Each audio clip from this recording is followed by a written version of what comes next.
Episode 52. Alex Ovechkin scored 52 goals in his rookie year. Paul Zoll was an American cardiologist who created the first transcutaneous pacemaker in 1952. And Sam Snead made history at the Greater Greensboro Open in 1938 when he won his final PGA Tour tournament at the age of 52. Beyond MD, episode 52, here we go! Hey guys, I'm so grateful that you've taken the time to join me again on Beyond MD. Today I host the one and only Dr. Mark Soth, who is known as the Loonie Doctor. Mark is the founder of the incredible blog at thelooниedoctor.ca. So this website contains content for beginners, intermediate learners, and advanced learners, and also has a DIY investing hub. If you don't already know about his blog, I highly suggest you check it out. Today we'll be talking about everything related to corporate tax and optimizing your corporate investments. I feel so lucky to be able to sit down with somebody like Mark, who I see as one of the most knowledgeable physicians in this space. I get to pick his brain and I get to share that with you. Now, there is a lot of content, so we have to divide it up over 2 episodes. Part 2 is going to be next week. So a little bit on Mark. He is an associate professor at McMaster University, and he is the head of the critical care division at St. Joseph's Hospital in Hamilton. He was also a guest speaker on the Rational Reminder podcast with Ben Felix and Cameron Passmore, which is an incredible achievement. So guys, if you like the content on this podcast, I'd be so grateful if you spread it with people in your network, or if you can leave a rating or review. It really helps the podcast to perform. So guys, that's enough with the intro. Here's my conversation with Dr. Mark Soth. Mark, welcome to the podcast. This is an episode I've been waiting to do a long time, and a lot of it's because I felt like I needed to get to a certain level to ask you the right questions, because I wanted to make sure the listeners were going to get as much out of this episode as possible. And I also wanted to make sure that I got as much out of it as possible as well. So listen, super excited to have you here. Well, thanks so much for having me. I'm really happy to be here. And I think we're going to talk about some interesting and important things for us to know today. So yeah, it's amazing how little content there is for incorporated professionals compared to other types of material, which is why I'm so excited to have you here. But quick story, Mark, we were heading to Vegas recently on a trip, and I told my wife, when we get to Vegas, I'm going to be ready to go. But right now, I need to read Mark's blog. And so I tried to print off your entire website before my trip. It was telling me there was like 34,000 pages. I think you've just gotten so many comments over time. It's gotten that long. But anyways, I managed to create some PDF files, and I went nuts on your blog on the flight. It was amazing. Yeah, there's probably easier ways to fall asleep on a plane. No, I'm telling you, it was well worth it. But let's just go to your blog for a second, because the amount of information you've put out is absolutely mind-boggling. So tell us a bit about your blog and the mission and purpose behind it. Yeah, it's one of those things. It's a lot of work to do, but I learned a lot doing it, and I've started working on it, and then I took a bit of a break with COVID because I was busy with my clinical job, and then I've kind of come back sort of refreshed and trying to be really focused with it, because there's just so much. You need to put it into a focused, easy to read format. And so I now have a very specific mission, and then my mission for the Loonie Doctor is to number one, empower Canadian professionals to proactively take charge of their financial lives. And the second part is to inspire my colleagues to use that power over their time and their money, both to have a fulfilling life and career, but also to lead and expand their impact in their families and their communities, because I think that goes hand in hand with each other. And then the final part is to collaborate and connect with others that share the same mission that I do, such as you. So it's great to be here with you to talk about this together. And the reason why I think this is so important is because financial health removes some of the stress and lack of control that really contributes to burnout within all professionals, including healthcare professionals. But it's one of those things we don't talk about, but it's there, and it impacts our ability to deal with pretty much everything else. And the other reason why I think we need to know about it is, even if we have advisors who can help us, they don't really know our values that well, and only we can make our day-to-day decisions. So only really we can manage our money and our time. So it's important for us to actually understand how that works, so that we can get the most out of that relationship and operationalize it on a day-to-day basis. So we need to know about this stuff. And it's not just about avoiding burnout. A strong financial position really enables us to move our careers and our lives in good directions. It gives us power to actually take things in new directions. The average person changes jobs every 10 years or so.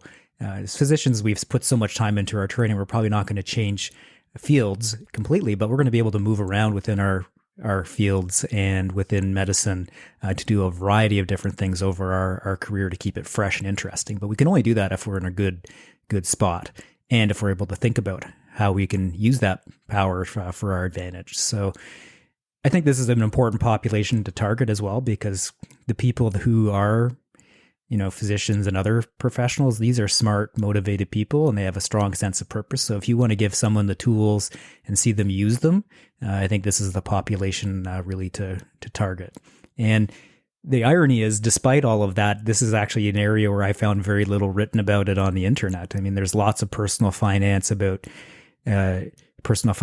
about some of the, smaller issues and some of the big issues, but also it's mostly written from a sort of average person perspective, whereas I think we face some different issues as high income professionals. So when I did find material, it was mostly product or service focused rather than kind of trying to really get into what are the strategies that we use. And I think strategies are probably more important than specific products and services. And our relationship with money probably matters more than some of those details as well, because that's really how we make things work. So I started writing about it. Mark, I totally agree with everything you've said. And for those people who don't know about Mark's blog, the looniedoctor.ca, it's a wonderful resource where Mark has talked about so many important financial concepts in such a digestible way. Highly recommend everybody check it out. But Mark, I really want to know, were you always so interested in personal finance? Or was there a certain moment in your life where the light bulb just went off? Or were there certain experiences that really propelled you to do this? I'd like to hear a bit more about your evolution before we dive into the nitty-gritty of corporate tax. Yeah, I think that's really important, actually, because people will read the blog or hear me talk about these things and think I must have just, known all this stuff, and then they feel bad because they didn't just know all this stuff. I didn't, right? So, like most people, I started my career and I figured if I just work hard and don't overspend too badly and save, I'll be just fine. And, I was taught my parents about, trying to make rational financial decisions and make sure you save with your RSP and put money aside. But none of that really applied to the level that I was seeing within the money that I was making within medicine. It was a completely different ballgame. But I figured it would all be fine because I'm making lots of money. I'm making more money than anyone in my family ever did. So I kind of ignored it. And, I was focused on starting my family, starting my career, all of those things, just like most people. But somewhere around 2017, we'd had a series of sort of provincial government clawbacks on physician fees, and the federal government was after us from a tax perspective as well. And here I was, my wife and I felt that we were working so hard, yet here we're being told we're not doing everything we should. So I started, I better pay attention to what I'm doing, because at that point, I pay a tithe to the university that I work at, so that's like a tax. We had a clawback, which is like a tax essentially, and then we had taxes going up on top of that. And I was starting to think, well, why are we doing all of this when we're getting like 33 cents on the dollar? Maybe we should either pay attention so that we get more out of it, or adjust how we do things. And that's when I really started to learn about it and then start to write about it. All right, Mark, maybe now let's pivot and start to talk about corporate taxation. And before we dive into the more detailed topics that we will touch on today, let's talk about the basics of how things are taxed inside the corporation. Let's talk about the small business deduction, how dividends are taxed. Let's touch on tax integration, that type of stuff. Yeah, so I think this needs to be broken down into little pieces, but it's actually really important for us to understand, because if we don't understand, we don't ask the right questions from our accountants when we're dealing with them. So the way a corporation works is a corporation is basically a separate legal entity. And the way that it is set up is you pay a low tax rate up front on your active business income. And your active business income is really for the money from your practice minus the overhead. And overhead would include any salary that you pay yourself. So that's the active business income, and it has a low tax rate for the first $500,000. That's the small business deduction rate, which it varies by province, but it's roughly around 12%. And then over that $500,000, the corporate income is taxed at what's called the general corporate tax rate, which is around 27%. Again, it varies by province, but both of those are way less than the personal tax rates. If you were to take all of the money as personal income as you earn it, then you'd be paying way more tax upfront. So the idea is that it has a lower upfront tax rate.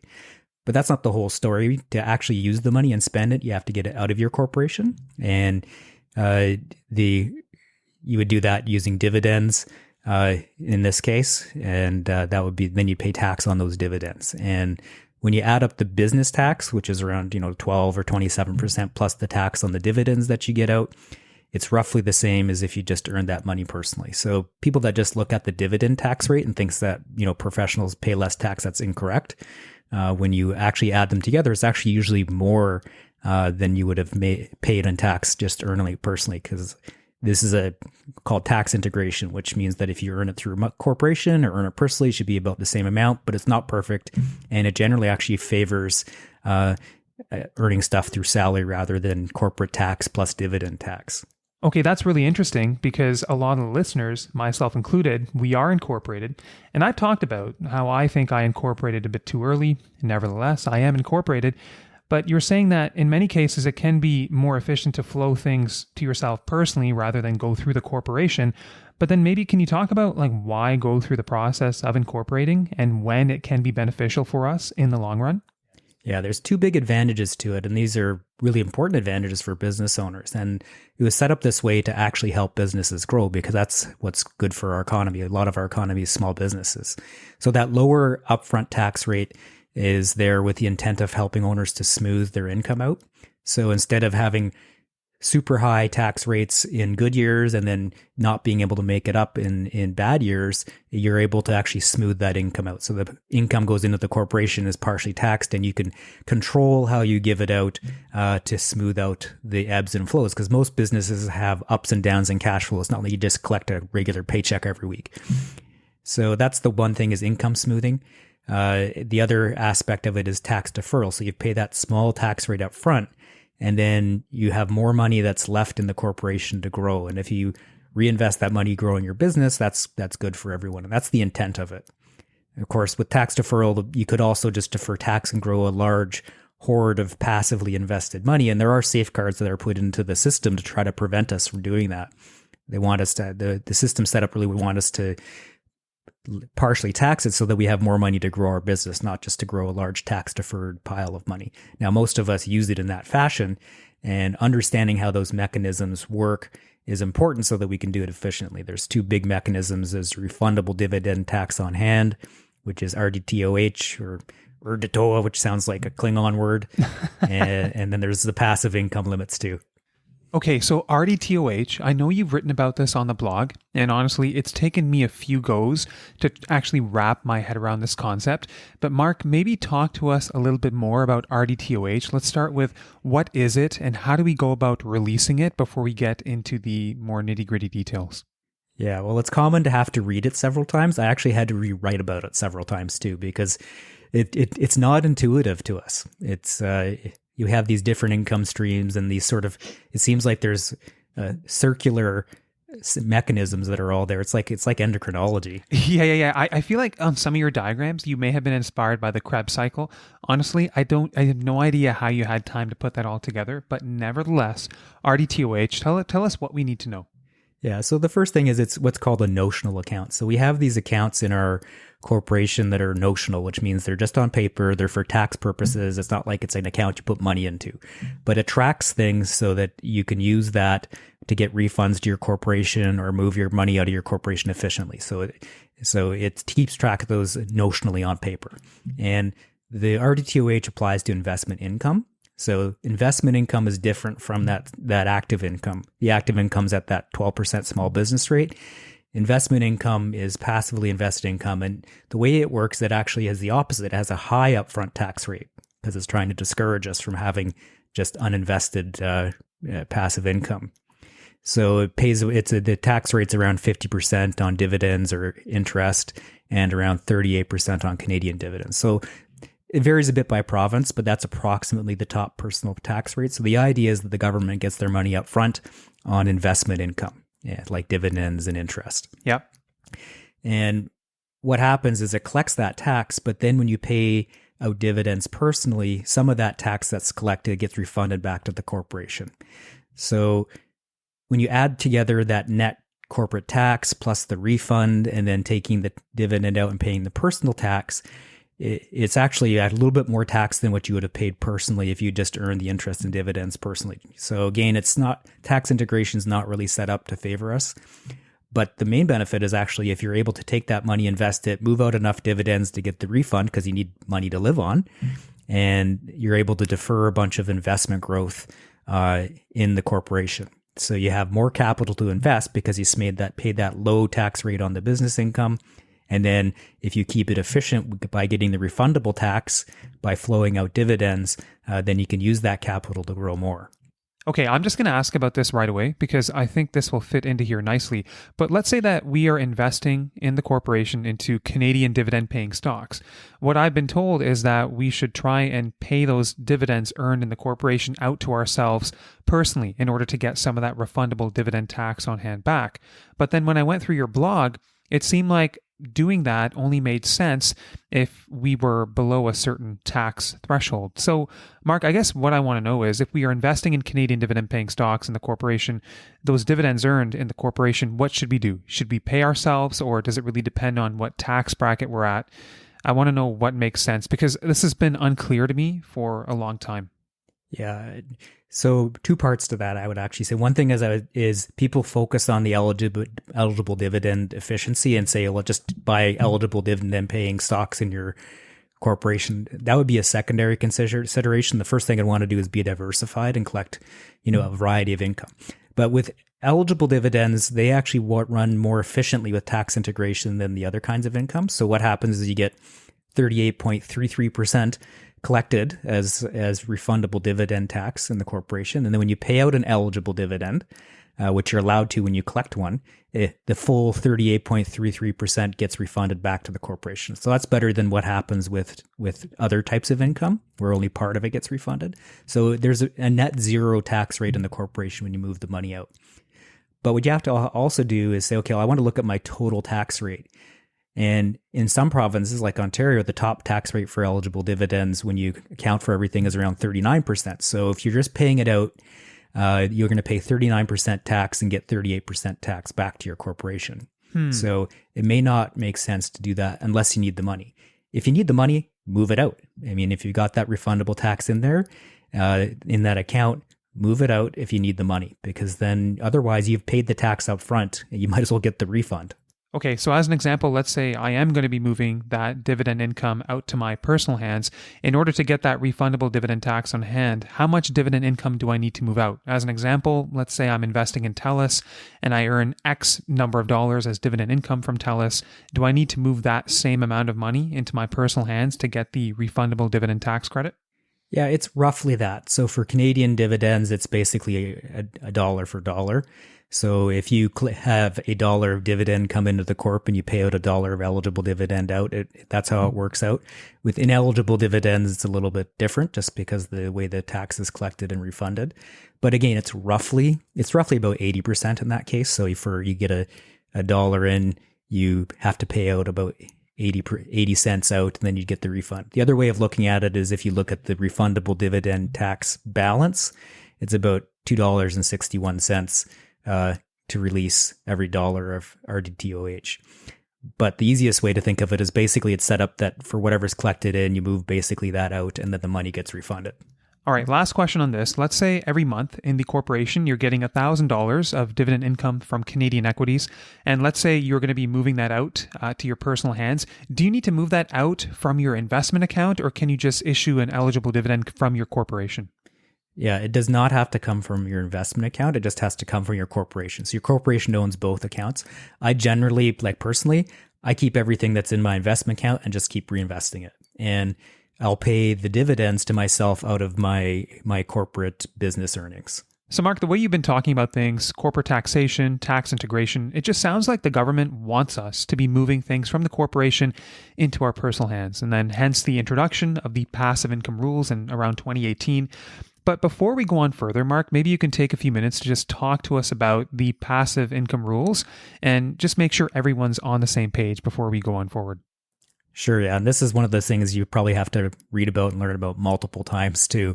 So the first thing to understand is the difference between active and passive income. So active income's from your business. passive income is stuff that you've invested and you're getting income. So it'd be interest, dividends, passive rent, the taxable half of capital gains. Those all go into what's called your aggregate investment income, and that's passive income in the corporation. So what happens is now it gets confusing because it's not just the passive income that matters, it's also the active income. So I mentioned there's that small business deduction threshold, which usually around $500,000. You pay that lower rate and then you get bumped up.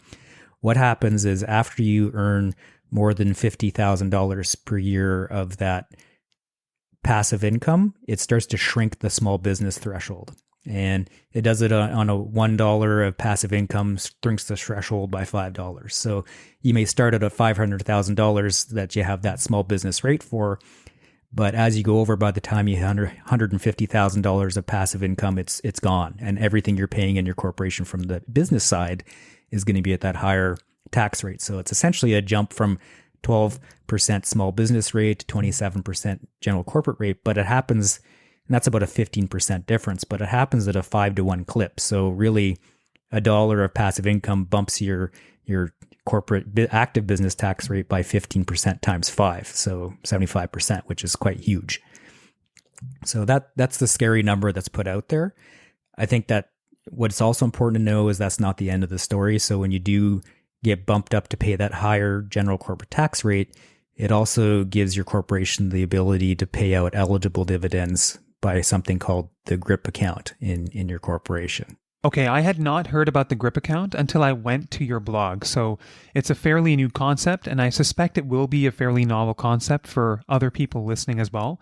So Mark, give us an overview of the GRIP account. What is it? And tell us how the GRIP room is calculated. Yeah, so GRIP stands for General Rate Income Pool, and it's another part of tax integration. So it's another notional account, which means it just exists on paper for tax purposes. And the idea is when your corporation pays that higher 27% tax rate, or roughly whatever it is for your province, then 0.72 of that income then gets moved into your GRIP account. So not all of it, but some of it to simulate the fact that your corporation has paid a higher tax rate up front. And so let's say I make $100,000 in my corporation that's over that threshold of $500,000, so it gets taxed at 27%. Well, I now can give $72,000 or 0.72 times the 100. I give $72,000 worth of eligible dividends to myself because of that GRIP account.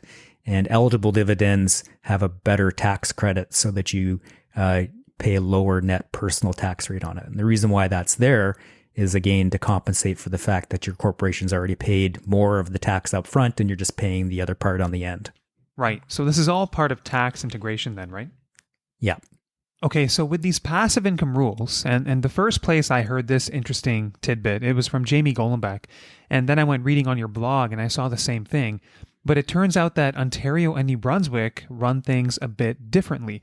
And the interesting thing here is, Mark, that I don't think this is widely known. But it turns out, at least my understanding is that in Ontario and New Brunswick, it may not be the worst thing in the world to have a bit more passive income inside your corporation. So tell us how these two provinces are different. Yeah, this is part of the funny thing that when you have a very complicated tax code and your response is to always make it more complicated, you get unintended consequences. And the thing to understand is that the whole tax system has a federal and a provincial part to it. And usually what happens is there's a federal change and it's mirrored by all the provinces. And, that's easy to understand because the federal government raises the taxes. The provinces are happy to collect that extra income, but they can blame it on the federal government. So that's what usually happens. And with the passive income rules, it was essentially a tax increase from the federal government, but Ontario and New Brunswick actually didn't follow suit on the provincial side of things. So this caused a little nuance in the tax system that actually favors us. So what happened is for the corporate business tax rate, when you add the federal part, you get bumped up to that higher general rate, but the provincial part does not get shrunk by the passive income. So it stays at the low small business rate. And what happens is you get this blended rate, which works out to being around 17% instead of 27% when you get bumped just because of the passive income part. So what happens there is that the GRIP part, which is how much eligible dividends you can pay out, is actually calculated off of the federal rate. So even though you're paying this 17% rate instead of 27%, you get the ability to give yourself eligible dividends as if your corporation had paid everything at that high tax rate. So when you add that together, it's a net savings of around 2% in Ontario and around 6.66% in New Brunswick, which I call kind of the tax break of the beast. Yeah. But it's a big difference. Yeah, that is fascinating. And so it makes it actually better to go over the limit as long as you're able to pass out those eligible dividends that you're generating. Super interesting. And I think, Mark, I may have come across your blog that there was a point in time where you and your wife were considering relocating to New Brunswick. And I suspect that this wasn't just for tax reasons. There were probably other things about the Maritimes that appealed to you. But maybe talk to us a bit about this, because I think people would like to hear about it. Yeah, I mean, I grew up in Northern Ontario and with hiking, camping, and skiing, and really kind of missed that in the area that I was living in. We just didn't have the climate and the natural environment for that. So my wife and I had realized that if we cut our cost of living a little bit by living in a lower cost of living area, not only would we be able to hang out with people that are kind of more moderate income and have a more laid back culture than the area that we were in, where, there's there was a lot of affluence, but everyone's really busy working to pay for all of it. And it's hard to get out and about to go do things. So we realized if we did that, we would be able to have me work very part-time or not at all. So we could really kind of pick where we wanted to move. So we're thinking, well, if we have this ability and let's think about where we'd want to retire to. Why don't we just move there now? It might be a good time to do it with our kids, just where they were in terms of school. So we went and checked out a bunch of places. New Brunswick was one of them. And we checked out some places in Northern Ontario as well. And we ended up actually moving to an area that's more moderate cost of living and has skiing nearby and rowing and hiking and camping all over the place. So it's been a nice place to live. And Mark, where are you physically located now? Yeah, so I'm not sure if I'm allowed to reveal the exact location of the Loonie Doctor Bat Cave, but No, I love it. Yeah. I love it. I think there's so much suspense there. I think honestly, it's going to keep people even more interested. And like they say, a magician never tells her tricks. That's right. Awesome. We've talked about so many things today, and it's been so nice to hear some of your personal stories along the way. Let's talk about the last topic for today, which will be the capital gains harvest. And I know that people do things in different ways. Like I know some people who have gone through the surplus strip, which is a more boutique maneuver to move money from the corporation into their personal hands. But interestingly, Mark, you've said in your blog that you haven't really felt the need to do that because you've used the capital gains harvest strategy. So maybe talk to us a bit about this. Tell us what we need to know. And maybe this can serve as a way to illustrate why capital gains inside a corporation can be so powerful. So would love to hear a bit more about the strategy, and maybe you can illustrate this with a numerical example. Sure, I'll do my best with math in my head here. So I totally suck at public math, so you are going to do just fine. Okay, good. Yeah, no. So the thing to understand with this is there's another notional account, which is the capital dividend account. So you'll hear people talk about that because it's usually something used by insurance salesmen to say, oh, look, you can get tax-free dividends by using your capital dividend account. But what the truth is, your capital dividend account is really for capital gains from any source. So it can be from stocks or bonds or equity investing, whatever, ETFs, whatever you want. And the idea there is another part of tax integration is that capital gains in personal hands are taxed very favorably. Only half of the capital gain when you sell it is taxed, and it's only taxed when you sell it or realize the gain. So as a personal person, the general rule of thumb is actually to delay realizing your capital gains as long as you can, because then you're deferring having to pay the tax. But it can be a little bit different in a corporation because a corporation, you're paying out money from the corporation to live on anyways.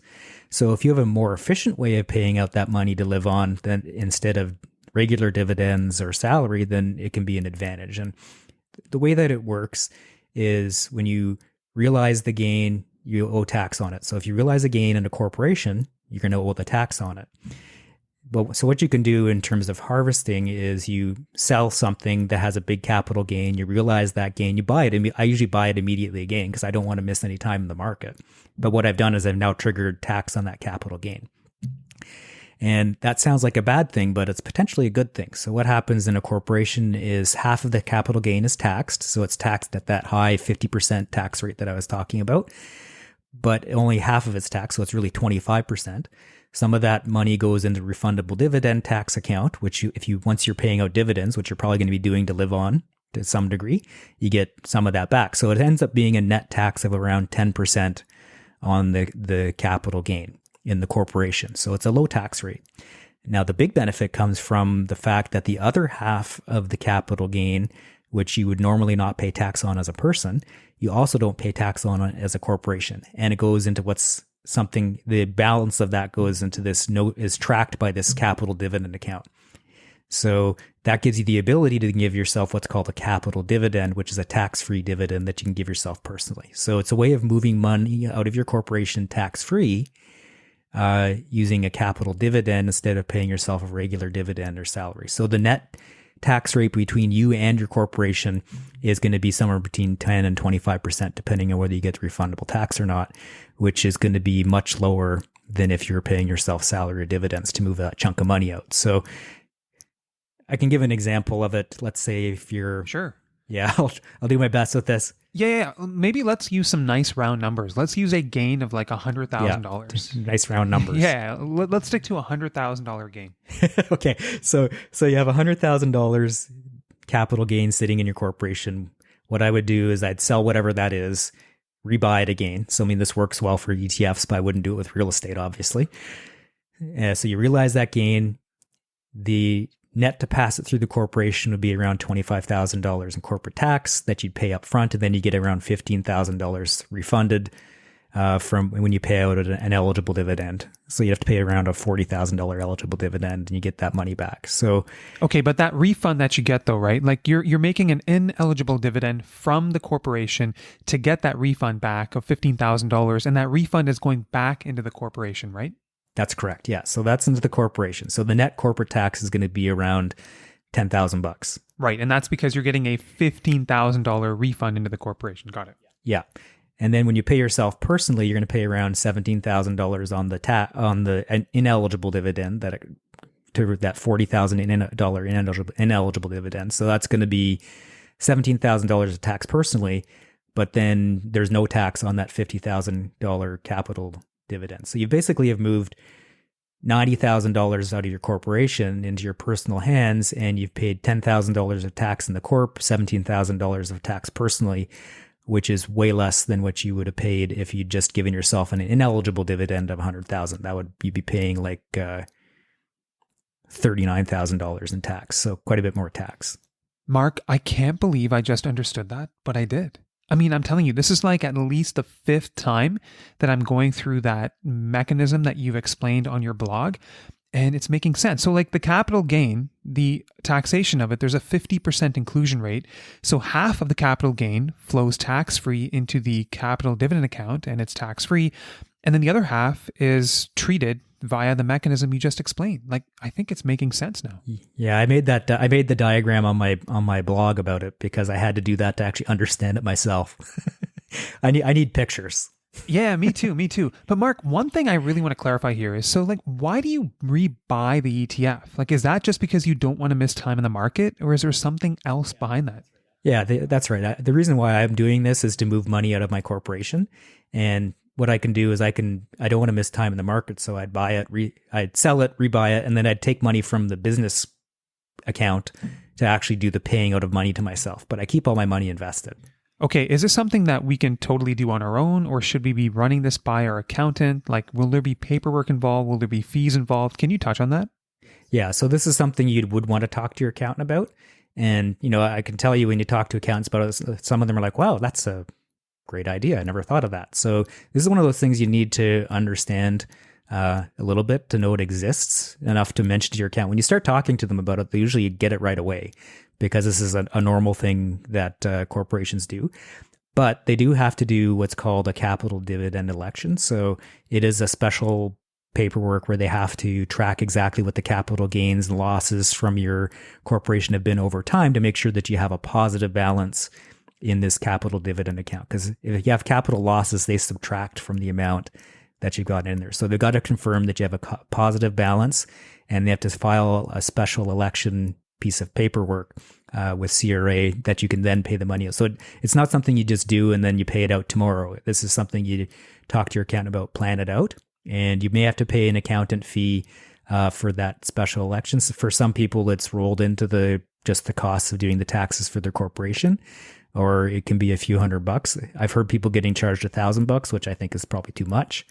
But again, it depends also how well you've tracked your capital gains and losses and how easy your paperwork is. Just like everything else, if you hand your accountant a shoebox full of receipts, expect a big bill in return. And if you give them a nice spreadsheet and all of the statements nicely bundled together, you should be saving money on that. Yep, I totally agree. I'm the same way on the accounting. I really enjoy doing spreadsheets as well. So, Mark, last question on this topic of capital gains and moving money tax-free through the capital dividend account.